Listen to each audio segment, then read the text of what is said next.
Guys, I'm Corbin Hostler, and I am here to record some Amonkhet. Set's brand new. This is my second draft ever of the format, so I've never looked at these cards in a gameplay setting before this, so um, I don't know exactly what we're doing, so we'll see how it goes. All right, so this is an interesting one. So it's a 3/3 for 3, and then you can draw cards later. That seems pretty decent. This hand's okay. Sweet Desert. True Heart Twins, huh? Nice top end of an attacking deck. Okay. Pretty solid attacker here. This seems like a good one, though. Cycles itself for cheap. It's a 4/4 for 5. Whenever you cycle or discard, it gets a big bonus itself. It seems pretty good. The rest of this seems mediocre. Anyways, so I think it either is this or this. And I'm going to take the rare because I think it's higher upside. And we got a blue card here. I keep turning my head sideways. I'm like, what? I want to see it. And then it's you highlight it and actually shows it to you. But target's spell or permanent second from the top memory. Each player's shuffle. Oh, wheels. This is kind of cool. I don't think it's good enough, but it's kind of cool.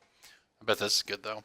When Decimated Beard enters the battlefield, it's a 4/5. Put a 1/1 counter creature you control. When it attacks, remove it from your control. Oh, wow. Yeah, this card's great. Doing it. Looking over the rest of this. Seems fine. Quarry Hauler. Put another or remove it. Oh, this card's really good too, actually. But I think we do this because this card just seems great, and we'll go from here. The old Crocodile of the Crossing, huh? So it's a 4-mana haste. When it enters, put a 1/1 counter on target creature. So it's a 4/3 haste itself, but you can also put them somewhere else. I bet this is pretty good. Sack. Okay, so that's a really expensive way to get mana. For each card in your hand, okay. Yeah, we'll go with this guy. Alright, so we're green, probably green-black, maybe not. Oh, wow, there's another one here. This is for red ones.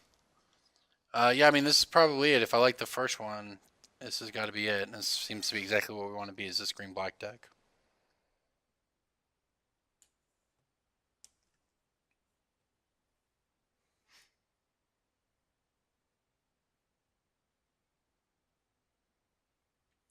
I like what we got going on. It seems like we're in a good direction that we're going here. What does this do? So 3 Saga, get a zombie. That's kind of cool. Okay, this just gains life. This seems mediocre. Spider Graph is a combat trick. So is the land that makes a zombie better than an expensive combat trick? 3 mana, give a creature +2/+4 in reach? No, this is probably better, but it's probably not. It's probably pretty close, actually, because you're getting free value out of your lands, even if it's slow, is pretty good. But this early in the draft, too, you don't want to be passing green cards if we want to play green. This is nice art for this, actually. Well, I like where we're going. We need some 2 and 3 drops, obviously, but the top end looks pretty good.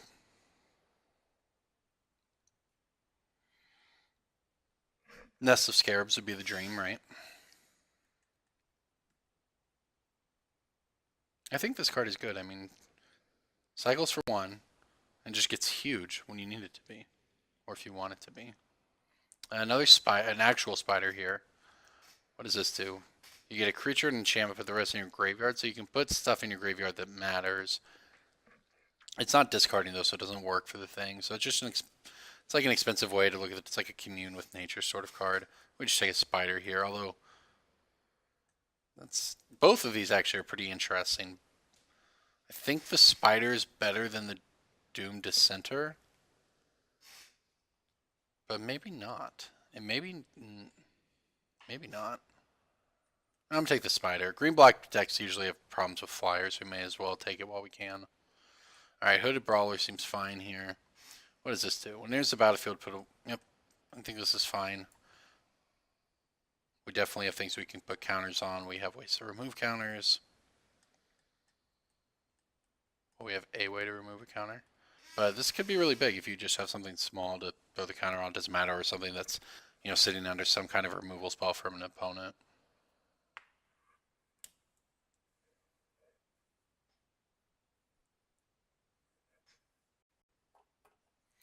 All right, what do we got here? What's the white half of this? 2 tokens. Destroying it doesn't seem great. Seems fine. So the black isn't actually been here like we'd want it to be. Cycling for 3, huh? I'm going to take this guy, not because I think it's great, but one, I mean, there's not much else there, and it's possible we end up just splashing these or something, and this would help us do that. I don't really like many of these. I guess this might be the best card, maybe? Now, this card is good. Pretty confident of that. But probably only in, like, white-black zombies. It's an impeccable timing here, which I think is fine. So we're solidly green, and we don't have a bunch of zombies. Maybe green-red's more likely, and this guy's pretty big. In fact, this guy might be pretty good. Yeah, put a 1 counter target creature you control, deals 3 damage to target opponent. That could be good. This cycles, so I suppose it's fine.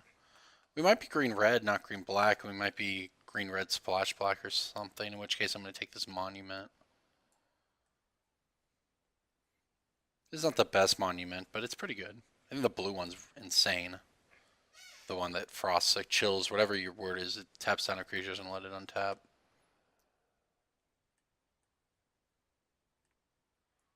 Okay. Sure. Alright, well, we don't know exactly what we're doing, but we have some good cards here. We'll see where we end up, but there are reasonable cards that we've drafted thus far. Oracle's Vault, is this a good one?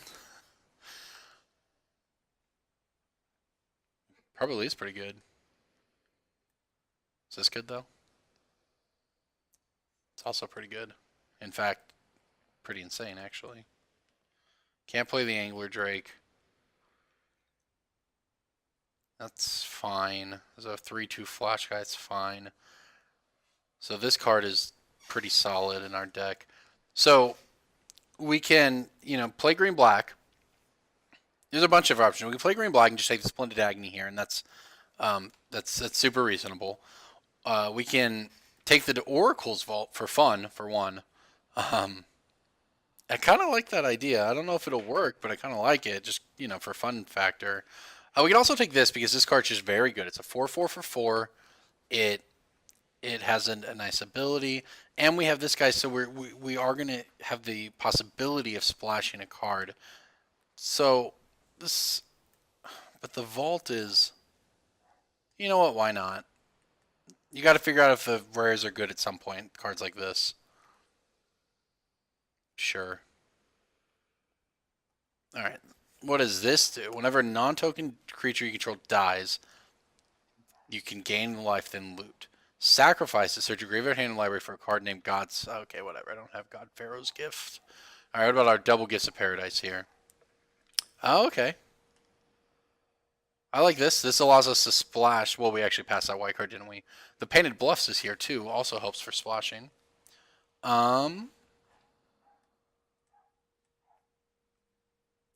This card is kind of decent, actually. So do we think we're green-black? If so, we just take the Painful Lesson. Or we think we're going to be green-red. And I think that, that it's not unreasonable. I'm going to take the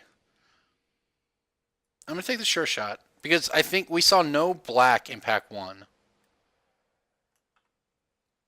Oh, wow, okay. That's whatever. This is Splendid Agony. Okay, all attacking creatures get +2/+0. So that's a real aggro. But that's probably like a red-white card. There's an Evolving Wild. So I like this. Honestly, I like this quite a bit. Yeah, this is a rare. it cycles worst case scenario, best case scenario. It's a one-sided, or not a one-sided, but a wrath that we get to plan out. What is this? Creatures with flying can't attack you or planeswalkers you control. Okay, doing it, right? The rest of the pack is meh. We would take the hyena pack. Sure, whatever. Oh my god, but Nessa Scarab's this late? Well, that might completely change. Ah, come on, game. I did not expect to see that. Whenever on any creature, huh? Oh, whenever you put them. So we currently have one, two. I mean, we don't have that many ways to do it. And this is weird because we really, even in this pack, haven't seen a lot of black. A lot of high quality black cards. I think the red at this point is better than the black, and it's going to be true even if we get this.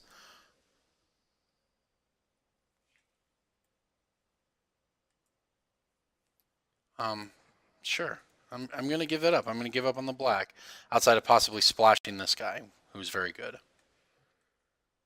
Blue creature. Yep, that one's really good. Okay, Hazoret's favorite. Oh, this doesn't seem good at all. Okay, I don't want to sacrifice my guys. What's the Cartouche here do? Well, that would have been a nice one if we had taken, if we'd gone the other way. I just want the creature though. Watchers of the Dead. Exile it. Chooses 2 cards. Whatever. Okay, well, I think this is our pick. Probably a sideboard card. Great against flying decks. Okay, another one of these is good. Yeah, it's too bad that Necessary probably would have been pretty good, but I just feel like we wouldn't get any of them in Pack 2. Or Pack 3. Do we want another Cheetah, or do we just want a Tormenting Voice? Tormenting Voice might be good, especially if we think we're splashing and gives us another thing to do with it. But now, so let's go over here. This card seems fine. This could be good. I have no idea if this is good or not. It costs 1 billion mana. It's obviously incredibly powerful, but it costs 1 billion mana. It's probably not good. We might play this. We might play this guy. Yeah, I honestly might play this guy. Give this guy haste or something. It's pretty good. He's already got haste. Spiders, whatever on haste. But we can give... You give like a 3-4 haste or something. Well, I don't know about this deck, and we took this Oracle's Vault for fun. I don't really know what we have going on here, but we're exploring as we go. Sure would like to get an Evolving Wilds. Probably not going to get one this late, but sure would like to get one. It would make splashing this black card much easier. I think we can also just take Gifts of Paradise. I don't think I want Fling. Well, you know what actually does it to creature or player? Maybe Fling's just like a reasonable card.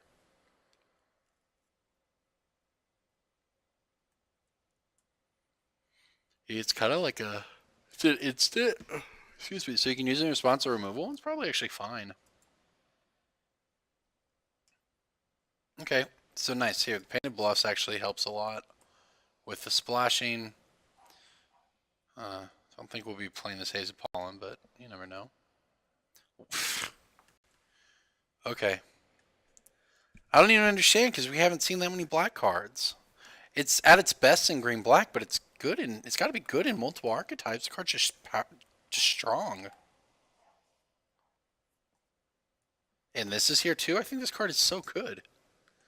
Okay, maybe I just don't understand. I mean, I obviously this is my second time drafting the set. Maybe I don't know much about it. That's certainly a possibility.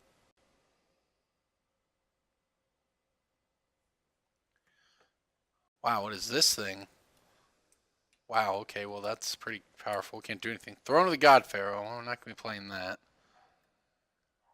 It deals X damage to our creature, where X is the number of sorcery cards in your graveyard. Well, it's removal. We don't have very many instants or sorceries. Well, this doesn't seem very good either. Wow, this whole pack's just not very good for us. I guess we might take this. It's really not going to be. It's going to be like deal 1 or 2 to a creature, which I guess can probably kill a creature. Also, just take this cycling guy. Giant cycling duder. Gonna play the hell out of this guy and living in, that's for sure. I don't want to play this because it's so easy to get things -1 counters. It just kills it. I'm actually just gonna play this giant cycling guy. Ooh, 6 mana, 6/7 hexproof. I like that.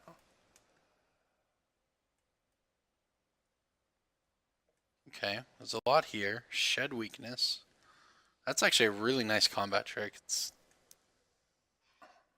Oh, there's cartouche of strength. We're taking this. Okay. So this card is actually very, very good. When it comes into play, you fight. It's basically strictly better hunt the weak.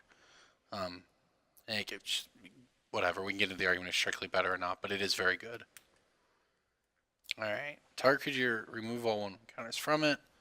That's not bad. Another one of these guys, another couple of these guys, another Harmony Voice. I don't want any of this. What's this do? 1/2 minutes for 1 whenever you cycle, so it's probably not that good.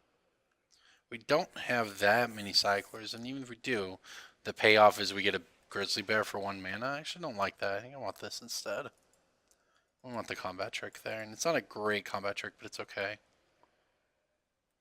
Man, look at these. It's a nice one. Another Spidery Grasp? Nope, probably take another big guy, right? Or another Sure Shot. I already have a ton of 3-drops, so I'll take the big guy. Alright, so this is 21. Oh my gosh, another cartouche of strength. Beautiful. Alright, now we're getting somewhere. This is 22 cards. We have cards on our side where we could play.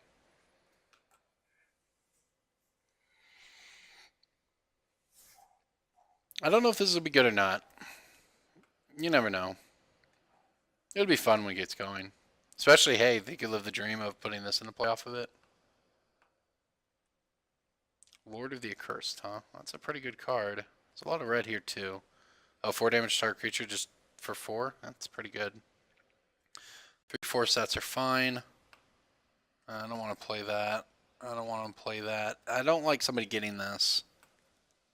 Gosh, or even this. Oh, that doesn't fly. So that one's fine, but just taking the removal. Okay, so we could take another one of these guys. We could take a, what is this? +1 in Menace, and another 5-drop. I'm going to take the 4-drop this time. And card's probably pretty good here. Oh, man. Okay, great. This card's nuts. It's a camel. Put another of that kind or remove it. That's probably just, honestly, just probably a bomb in this set.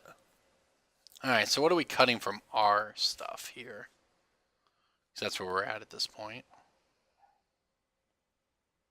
Sure, if we play against the Nest of Scarabs, I don't know how we would since we got 1 1,000,000th pick, but we do need to make some cuts. I could cut the Fling, but the Fling is actually probably decent with these giant guys in our deck. There's a Brute Strength. There's a Shed Weakness, too. Remove all counters from it. I think this is probably worse than the Shed Weakness. This Insider, I think, is fine in our deck because we have these big, dumb dudes.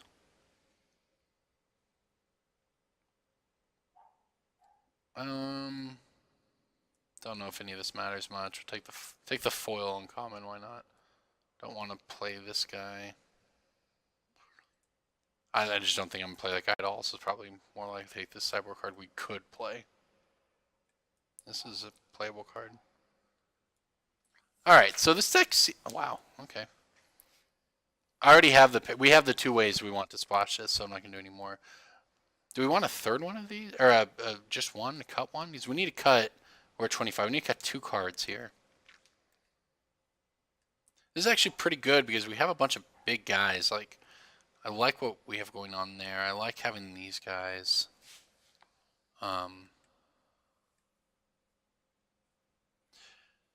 Honestly, this weird little Jesus is probably pretty good too because we have big guys to put it on.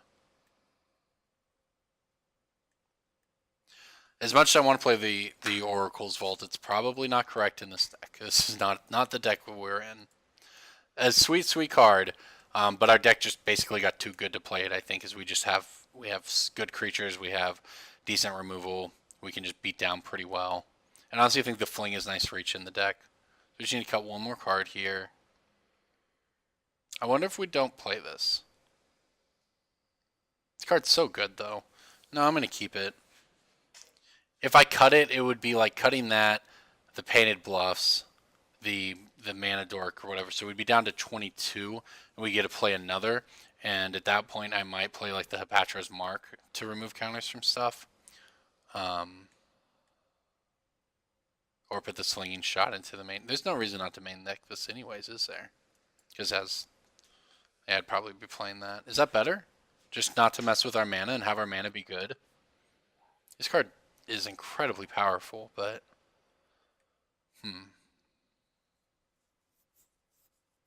But this deck is just strong on its own.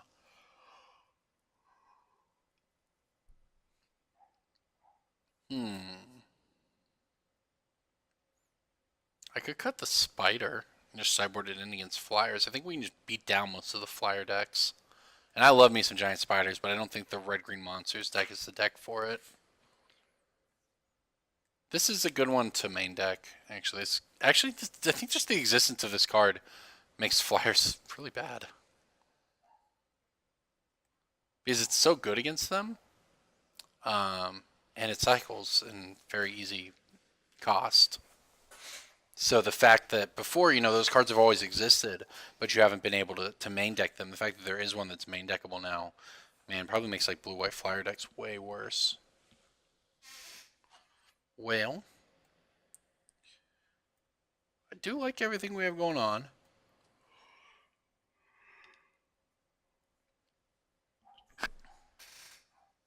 I mean, this is 23 here. The question is if I wanted to main deck this.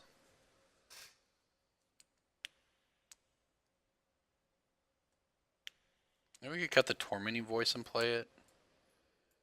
In some ways, it's the same thing. I mean, Tormenting Voice discards 1 to draw 2. So you turn 2 cards into 2 cards for 2 mana. This turns, 1 card into 1 card for 2 mana. It's honestly kind of the same. Except that eventually have graveyard synergies, but this deck doesn't. So I think this is probably a better call anyways. Okay, so it wants me to go to 9-6, huh? I think I would like to go 8-7. So we have a couple. We have some double red here. Don't have any double green in the deck. All right, well, let's give this one a shot and see how it goes. I'll be back with round 1.